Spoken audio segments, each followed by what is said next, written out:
I'm John Rodgers from Cuyahoga Falls, Ohio, and we're going to do another slideshow this morning on Places and Things, number 4. This is when I have a number of small subjects and I put them all together to do a show.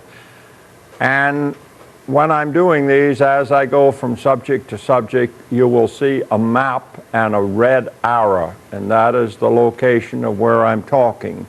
In this case, the Underground Railroad and Freedom Center down at Cincinnati, Ohio.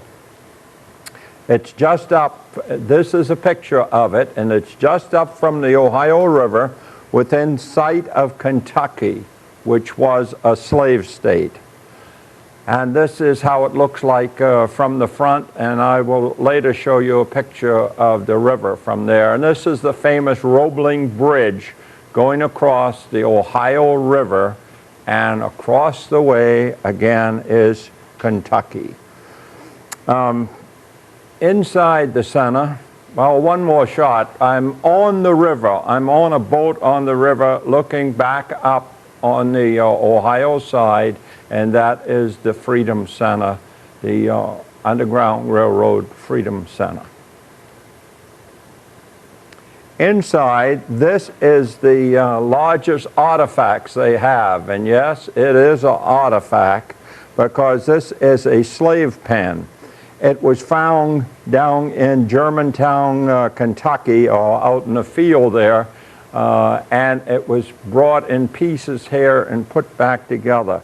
Now, the idea of a slave pen was you could penalize or punish slaves by putting them in here in chains, or if you were collecting, let us say, your slaves, a certain group of your slaves that you were going to sell. That's a time that you are very vulnerable to them running away, and you would put them here in chains until you had collected the group.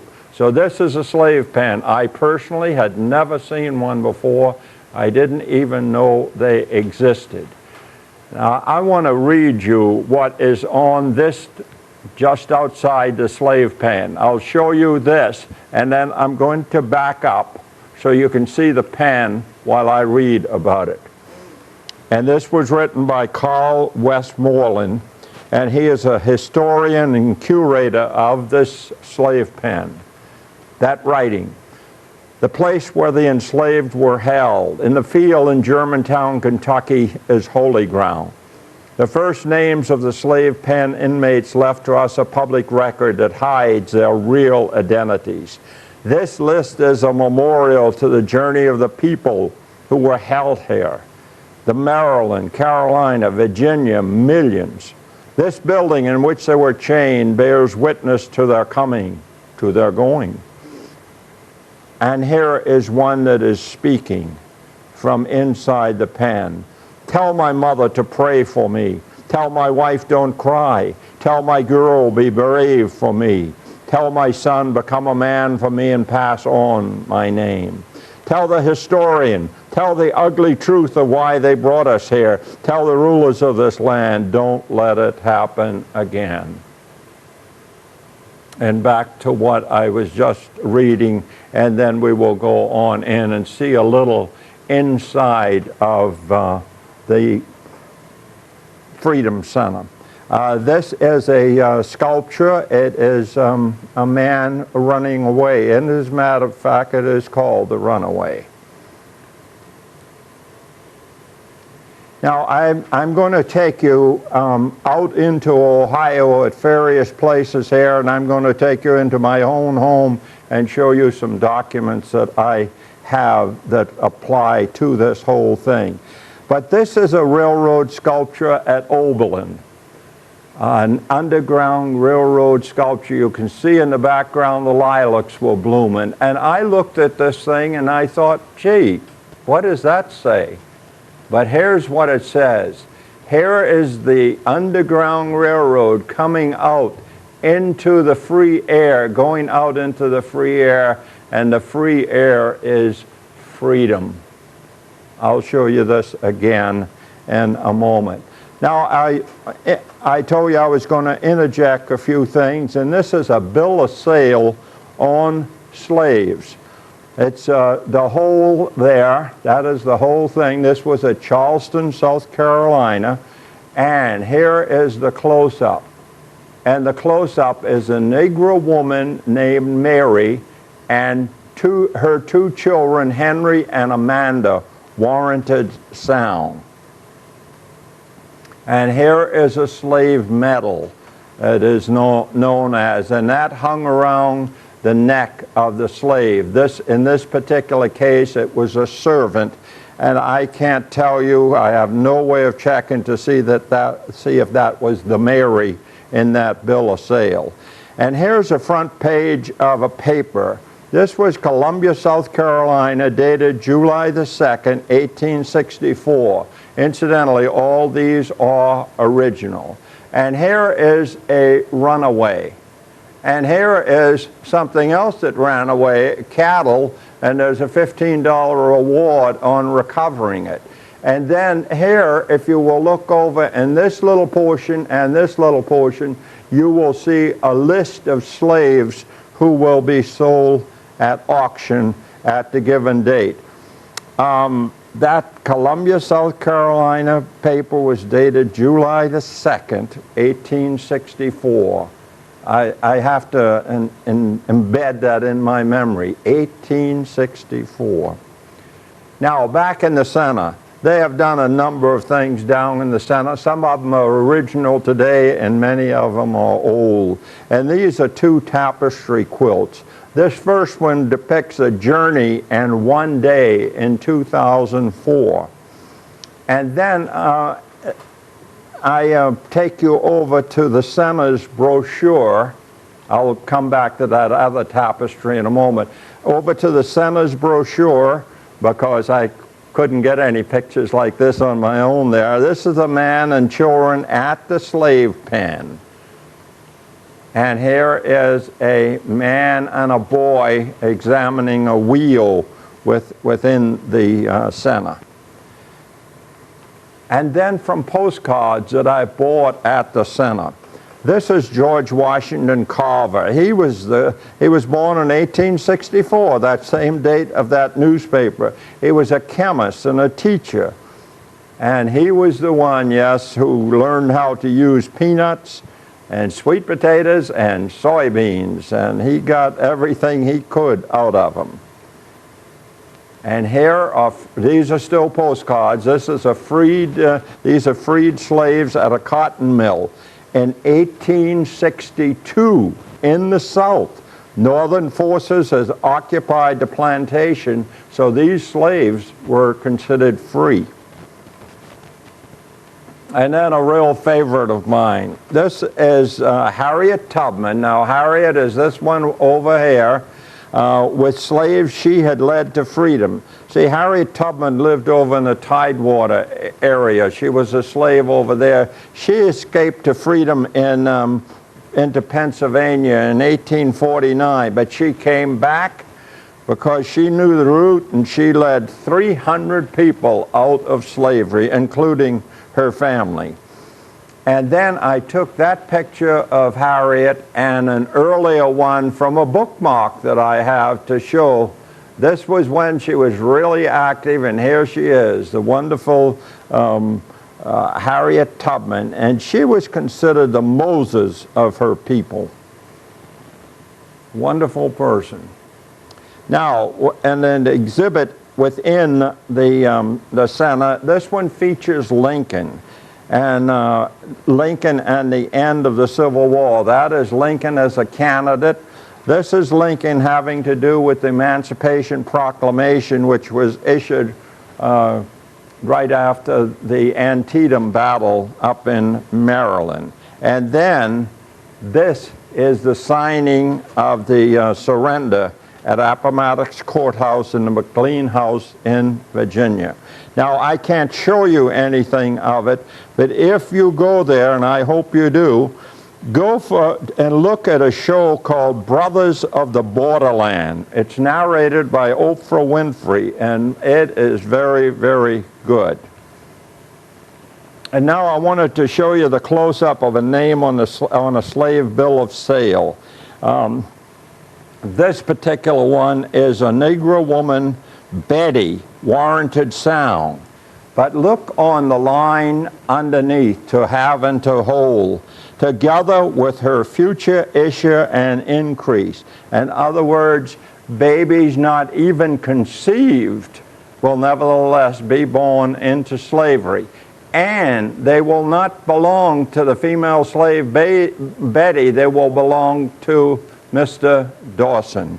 And he can sell them, sell Betty's babies just as at any time that he wanted to. Another thing out of those personal papers, and these are all originals, this is a promissory note. I can't pick it out right now, but within the promissory note, and here is the back of it, is a list of slaves who are the collateral for this note. And then at the very bottom down in here, this is the man's name, Dawson, you heard it before. Down at the bottom is a special note listing some slaves who have now been released from the collateral of this promissory note. In other words, the owner can go ahead and sell them. And they were, but the note has not been completely paid off, because that is not the complete list. Now I want to show you a few other related places around Ohio. This is the Reverend John Rankin's house at Ripley. This man brought so many people across and pushed them into the Underground Railroad.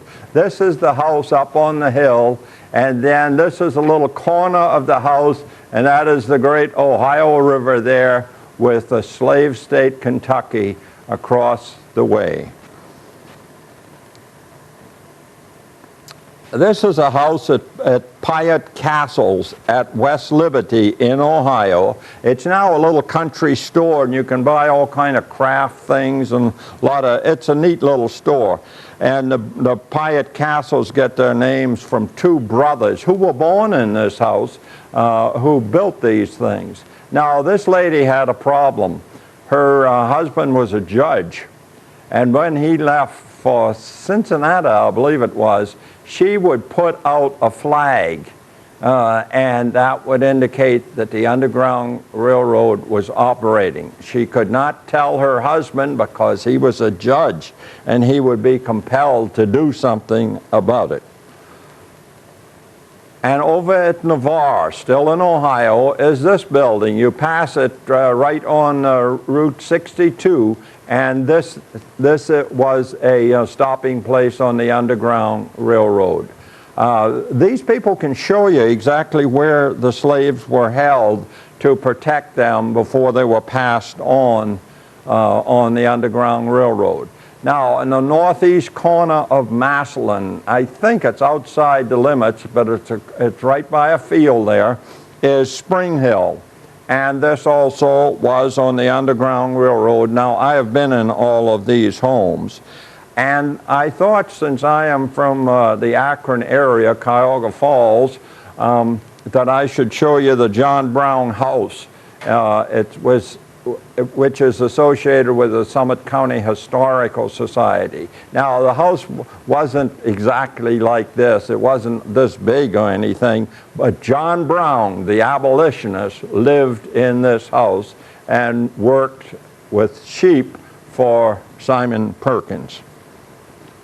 And I wanted to show you, before I closed off this section, this sculpture commemorates Oberlin's participation in the Underground Railroad, a secret network to aid the escape of fugitive slaves to freedom in Canada during the years before the Civil War.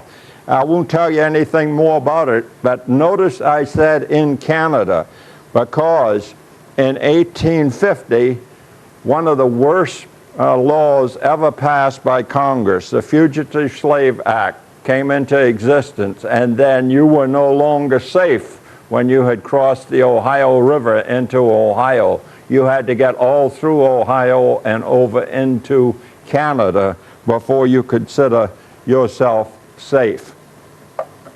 And here is that monument again. Now, if you go there to Oberlin to look at it, I looked at this thing for about 5 minutes before it started dawning on me what this artist was trying to say. From the Underground Railroad, the pathway out of slavery into the open air of freedom. So go down to the Underground Railroad Freedom Center in Cincinnati and see what you think of it, and tell them I sent you. We're going on to another subject now, the steamboat Bertram. The Bertram was a mountain packet stern wheel. It was built in Wheeling, West Virginia in 1864, 178 feet long. It could hold 250 to 400 tons. Very flat hull because it was, they needed a shallow draft when going on these different rivers. And the Bertram looked like that, and it was going up the, this is St. Louis here, this is the Mississippi River up here, and it was going up the Missouri River, right up this way. This is Missouri, North Dakota, South Dakota, and Nebraska. And see this word, DeSoto Bend, right on the Iowa-Nebraska border. The scenes that we will look at are within Iowa because the Missouri changed its banks. And we're inside a wildlife preserve, and we're inside the visitor center of that. And what happened was the Bertram went down, and this is depicting it going down. See those trees, those hide themselves under, and boy, you got to be quite a pilot not to hit them. Well, the Bertram was making its first voyage up the Missouri River, and it hit them. The time was just 1865, I think it was going up. And the wreck then was not discovered. After it went down, the wreck was not discovered again until February 28, 1968. But it went down, yes, I was right, 1865. It went down. Now, they got a little bit of the cargo. Everybody just walked off on a gangplank, and the Bertram kept sinking down in the mud of the Missouri River. Salvage had started right after the wreck, but the river quickly cut it out, and all of the gold and much of the mercury was gone. Now, I'm inside, the lighting is very poor, but I just want you to see the glitter and all of everything. Some of them will be nice and sharp, but it's no use to use flash because you're bouncing off of glass. But all of these things were found after over 100 years down under the mud of the Missouri River. The Missouri River was not flowing over the Bertram by now. It was a quarter of a mile to the west of where all of this takes place. But notice all the bottles and all. They recovered them all intact after 100 years of fragile stuff, all kinds of things. This is a plow that was being shipped out. All of this stuff was being shipped up to Fort Benton in Missouri, in Montana territory, and all of it was saved. And you can just spend hours if you want to just looking at all the wonderful stuff. Whiskey and all kinds of stuff was saved there, and axes and just a variety of things that were being shipped up there. I'm just going through this fairly rapidly just to give you an idea. There's some pipes and other things that were in the cargo. It's all spread out now, but of course it was packed at the time that the Bertram went down.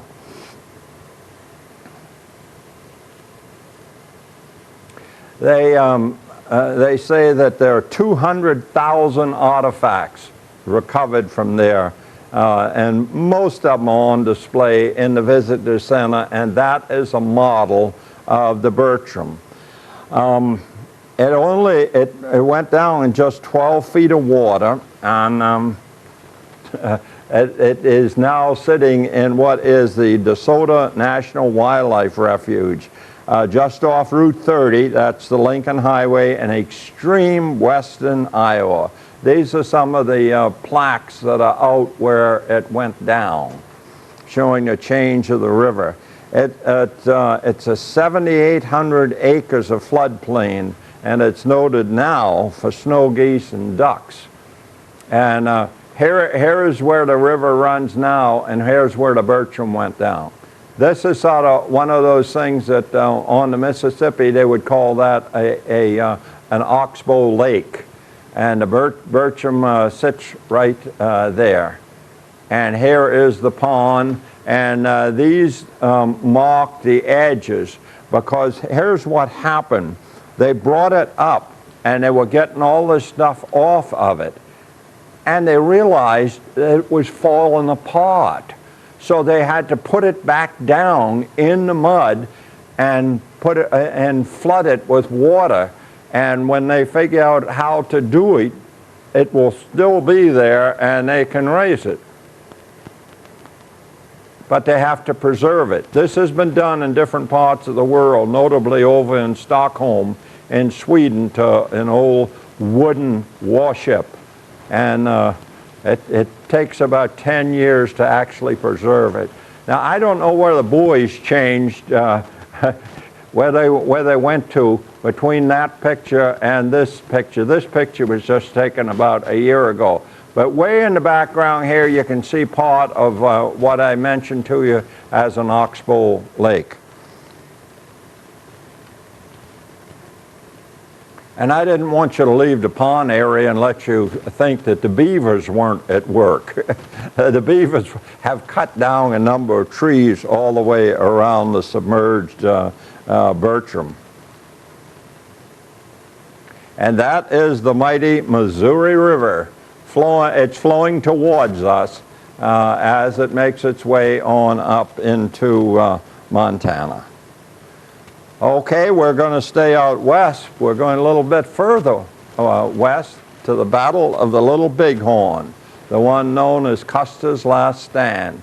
And looking at the arrow, we find that it's in Montana, just above the Wyoming border, over towards the east. And here's George Custer, and yes, he was known as Yellow Hair to the Indians.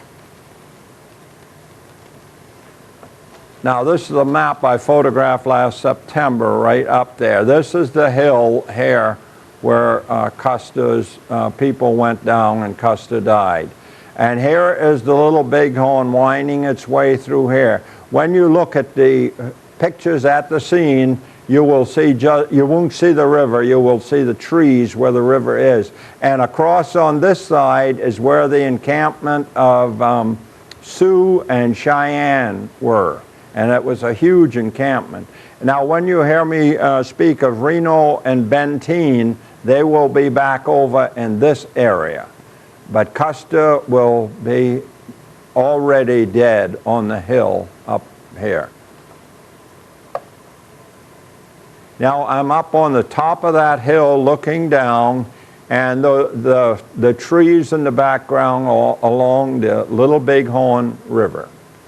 What they have done, these markers that you see are not gravestones. They are the places where bodies were found, and this encloses a whole bunch of them, but there are others on down the banks that are exposed, but somewhere along the line they decided to do this. And all the men of the 7th Cavalry with Custer were found down there. What I'm looking at across the way now, let me go on to the next and you can see it a little better. There is a national cemetery for military burials here, and this pathway coming down and off to the right is the Visitors Center, which I have personally never been in. I've been to the site 3 times, but I've never been there. Remember, I told you some of the markers on down the hill. When you're walking down towards the cemetery, you can see these markers where men fell.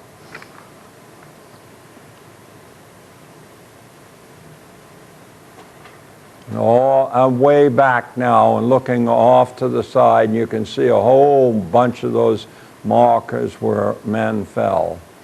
And this is back to similar to what we had seen before, but I want to take you on in. And here's the marker where George Custer's body was found. Now, what happened with these? The servicemen, the enlisted men, let's say, were buried in one place in a whole group. A year after the burial, after that burial and after the battle, people came back and raised the bodies of the officers, including Custer, and they are buried at various camps in different places around the country. George Custer is buried at West Point. As a matter of fact, I'll show you something off of his grave in a moment. This is the normal thing out there. U.S. soldier, 7th Cavalry, June 25th. On down south, just a little ways, is this marker. And it has over here George Custer, and I can understand that. And then it has Sitting Bull over here. But Sitting Bull never even fought in the Battle of the Little Bighorn. It was Crazy Horse. Crazy Horse was an Logla Sioux and a great military strategist. And it was Crazy Horse that took Cheyenne and Sioux warriors up and then swept back down on top of Custer and annihilated him. So Crazy Horse really should be there. And this is a painting at the Willow Rock Museum in Oklahoma of how Remington depicted the end of Custer. But in another place, also in, it's in Cody, Wyoming, at the Buffalo Bill Museum. This is by Paxton. I even have a date for this one, 1899, and this is how he felt the closing moments of Custer's last stand were. Now, going back to the battlefield, not necessarily right under it, but all around this particular monument is where the enlisted men are buried. And I wanted to do it in 2 parts. I wanted you to see it close, and I wanted you to see the setting way out onto the into the Great Plains where this battle took place. The sweeping Great Plains with 25 and 30 miles to the horizon. And this is some of the wording on Custer's grave at the cemetery at West Point in New York State on the Hudson River. Now, at that same place in Cody that second painting is this statue, the only one I have of Crazy Horse. And here is Custer at New Rumley here in Ohio. Now, just a moment while that is on, Custer and his command, he had their losses were 225, all of them. And then Benteen and Reno, there were 47 dead and 52 wounded. The Indian losses were less than 100. And the sole survivor of the Custer part of the Little Bighorn was a horse named Comanche. And Comanche lived out his years at army camps. And we don't do this to people, but they did it to Comanche. When Comanche died, they mounted him. And you can actually see him at the National History Museum at the University of Kansas at Lawrence. And no, I have not seen him. But we have you now in Ohio, and we're going to stay in Ohio and look at Adena. Adena Mansions and Gardens. You can see by my arrow that we're in Ohio, and we are down by Chillicothe. Adena is Hebrew, and it signifies pleasure, the delightfulness of the situation. At the time of the building, this was the western frontier of the United States. Can you imagine right out on the edge of the frontier and you build something like this? But it was the delightfulness of the situation. It is a pretty place. It's under the control of the Ohio Historical Society. It's one of their properties. Thomas Worthington built Adena. It's a Georgian stone mansion, and he built it in 1806 to 1807 on a hill overlooking the Scioto River. Thomas Worthington is considered the father of Ohio statehood. He was its first senator from Ohio, and he was the 6th governor of the state. That would have been in 1814 to 1818. The location is, you don't actually go into Chillicothe, you go north of it, and it's marked pretty well. And Chillicothe at this time was the state capital. And then when Worthington became governor, the capital shifted to Zanesville for a very short time, and then in 1816 Columbus became the capital. We're looking on a property that has about 2,000 acres, and we're in the first floor of it now. And I'll have to look at my little list. Here is the dining room here. Now I have 2 of the dining room. My wife and I have been here 2 times, and one time it was all set. So that's the dining room. And here is a sitting area close by, and a breakfast room. This whole house was designed by Benjamin Henry Lathrop. He was America's first professional architect. And then I take little pictures like this of hurricane lamps and things like that. Look at that wallpaper behind this hurricane lamp. And in the kitchen, an eating area very close by the kitchen. And we're almost through with downstairs, and we'll be going up in a moment. A little writing room. And then this, as I understand it, was more or less the farm office and so forth. I just have it down in my notes as a room with guns.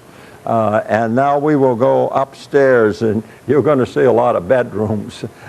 This is looking towards the bedrooms, and they went in for canopy beds around in here, and there are a lot of those. And a dressing area. I usually move through these fairly rapidly. It's a nice place, and the guides there were very, very nice. They knew a lot about it, and they explained it, and most any question you asked them, they could answer. And that's always helpful going through a place like this. Desk over in the corner. I think it's in that same bedroom. And there's a bedroom and a canopy bed again. And then I have 2 pictures of canopy beds. And this second one is almost completely enclosed. Now we'll go over to the visitor center. I just want to show you something there. You go through it on your way over to the house. But they have this model of the gardens and the house right here. And I looked out of these bedrooms up in here and took just a few pictures of the gardens. So these are the actual gardens today. I think I have 3 of them. That's 2. Let's see if I have one more. Yes. I think I'm down on the level of the garden at this point, but the other two were from the second floor of the mansion. And now let's go to a famous view right on the property, and that is Mount Logan over there. And this scene at sunrise became the basis for the Great Seal of the state of Ohio. And that's what I have there. Now, still on the grounds, this is the location and the top of a spring house. A spring house would be used to keep cheese and butter and milk and so forth. And this is the little spring house, and it can have, because there's a stream right there, it can have some of that water flowing through it. Close by is this old barn, and it's kind of interesting. And then inside I found this old wagon. I don't know the story of it, but it looks sort of interesting. Close by, right as you come back out of the barn, is this wetland area, which is important in these kind of places. I don't see anything on it there, but I think there were a few ducks when we were there. And then up from the pond is this tenant house. There was a person there doing that first person where she is acting the part of running the tenant house back in those days. And this is, it looks kind of good, really. It might not be quite that good back in those days. And then two more shots of the mansion. And I would recommend a trip down to Chillicothe for any of you people in Ohio. Edina is really quite nice.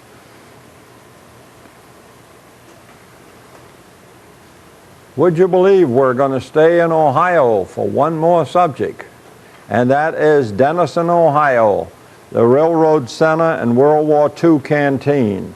I had depicted in a show like this the great canteen out at North Platte, Nebraska, that served over 7 million service people with not a cent of government money and all volunteer work during World War II. Now, and somebody in one of my audiences asked me if I knew about this place, and I did not. So my wife and I went down to see it. Now this place, it was a Salvation Army World War II canteen, and they served over 1 million people. So we had one of these canteens right here in Ohio. But it's also interesting for the Railroad Center itself. That's an old picture of the depot there, and here is about the canteen. And they would come sweeping into here just like they would to the one in North Platte, Nebraska, and see Salvation Army. And then I simply list this as a wall of pictures. These all had to do with the service people and the ones who came in here, and I guess those bottom ones were pictures given to them by people who had visited the canteen on their way across the country one way or another. And then this is moving in on two of those pictures, and you can see service people heading to the canteen, and this is the other one where the service people are heading to the canteen. Now, we'll leave the canteen for a moment and visit the Railroad Center part of it. And this is part of the baggage area. I still don't know what 1 in a million means. 1 in a million towns that would take the time. I'm not sure. Now, this is not a real good picture, but you have to go with me on it. See, this is some of the models they have here. Here's a stack. This is an old steam engine, and it's called the Best Friend. And the reason it means something to me is the Best Friend ran from my home area, Charleston, South Carolina, to Augusta, Georgia. But you can see other models there as well. And here is the model of what the railroad used to be. This was one of the most complete and extensive yards in the entire country. The whole railroad yards took up 40 acres. Trains needed to take on water every 100 miles, and Denison is 100 miles from Pittsburgh on the one side and Columbus on the other side. 22 passenger trains stopped each day. And this, the depot and so forth was restored and reopened in 1989. It's on the National Register of Historic Places. And an old stove kept people warm in there for a while, and not too many people actually know what a teletype is anymore, but that's a teletype that received the information about where the trains were and so forth. I showed you a little bit of the baggage area. Here's a little more of it. And various things, I don't know the stories on all of these, but just different carvings and things that were around. And here's a railroad display when it was coal burning time, and water and steam and fire and so forth. And then you can see the lower right-hand diesel finally came in. And here is an outside view of the terminal. As a matter of fact, I have 3 of them. You can see some decorations over to the side. It was almost Christmas time when I was down there. And then they have a caboose that you can go into. I like cabooses. They're sort of neat, but you hardly see them anymore. They don't run them. Outside looks a lot nicer than inside. This is inside of it. And here is the depot with construction going on the street. I hope that's all done by now. But it didn't bother us. We found a good place to park, and we went over and parked. Now, the Salvation Army operated 24 hours a day from March 1942 to April 46. And we're going to another subject, but I just want to tell you that they served 1.3 million armed force people, and acquired the nickname of Dreamsville, Ohio. Oklahoma City bombing. The memorial honors the victims, survivors, rescuers, and all who were changed forever. Where the Murray Federal Building stood, the ground is now considered sacred. April 19th, 1995, Oklahoma City. The chairs, there are 168 chairs, and they represent the people killed. The rows are the floors of the building. The small chairs represent children. Each chair is there for a particular person. And here's the U.S. seal as you make your way out to the memorial. The water there is not very deep, and it's a reflecting pool type of thing, and that's where the street ran, right by the Murray building. And here are those chairs with a church in the background. And the chairs are the memorial, and we'll spend some time with them. Here's a few chairs and the back of one of the buildings that got damaged, but they did not pull it down. They took down the Murray building. And look at that, 168. And they even have some off on one end that are sort of scattered, and those are people who were killed that weren't even in the building.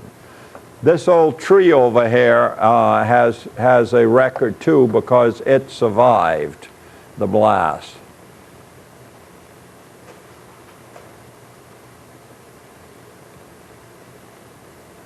See a flag at half-mast over here. And here's the side of another part of a building.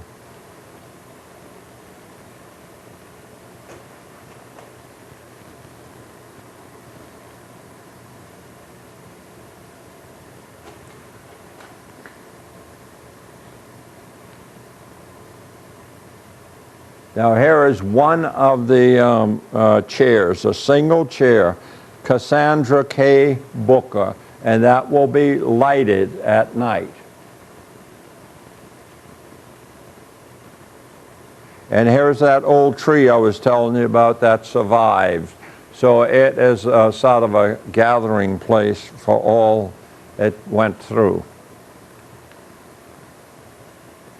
And the corner of the building, Jay just left this little bit, the corner of the building, the Murray building, that was destroyed. Now we're going out to British Columbia now, out by north of Washington State, and we're going to a place called Butchart Gardens. Here is a map of it, but here is a closer map after you get out into that area. And you can see that Seattle is here, and this is Port Angeles. And the first time my wife and I ever went over to Victoria in British Columbia, we went by ferry. And then Butchart Gardens is just north of there. And I like their sign. I should use that for the title, but it doesn't show you where it is. The Butchart Gardens. Somewhere between 25 and 35 acres in size. These gardens were started in 1904. Mr. Robert Pym Butchart was in the Portland cement business, and he had dug out this area as a quarry. And Mrs. Butchart was offended by the resulting mess, and thus the gardens were started. The depleted limestone quarry became the sunken gardens, and that's where I have you now. Now, this is not the bottom of the quarry. They filled in part of it, but it is still sunken, and that's the delight of it, really. Just a beautiful, beautiful place over there in British Columbia.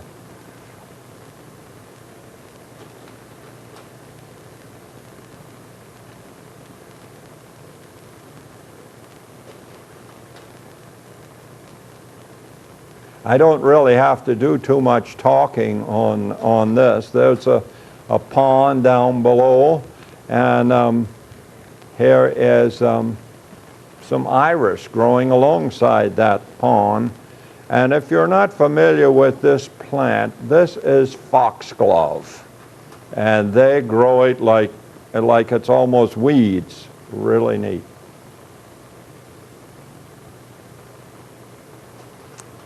This fountain was created in 1964, long after the gardens were first planted. It's said that it can push water 70 feet high, but I don't believe I've ever seen it that high. I have only been to there one time, and all these pictures were taken up at that time. And you can see that people are going up those steps up to that high point within the sunken gardens, and I did also. And here is looking back down into the sunken gardens.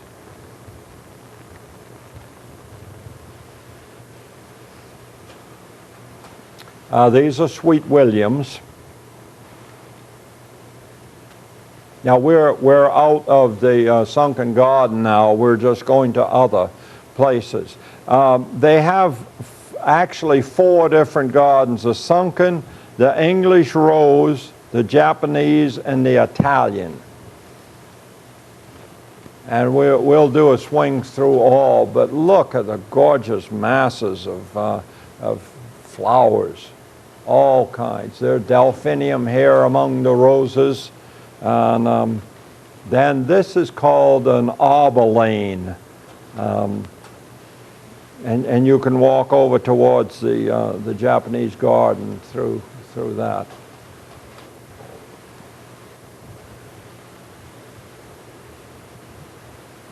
And a fountain there, and those tails that you see, those are dolphins. Those are dolphins that were cast in Florence, Italy. And here is something that's rarer than almost anything else there. And this is the blue poppy of Tibet, very rare. And these came to the gardens by way of Edinburgh, Scotland. A botanist had brought them back there, and these people got some of them somewhere. And while you're in there, you can look through and you get a view of a little bay back in there. And this is part of the Italian garden. Close-up of a tuberous begonia. And then they also have greenhouses. And here's two views in the greenhouses. Quite the thing.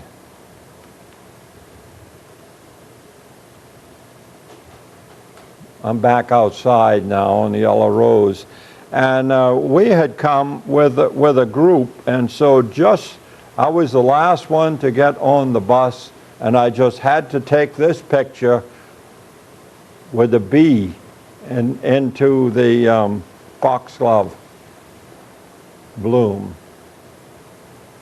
Butchart Gardens, British Columbia, Canada.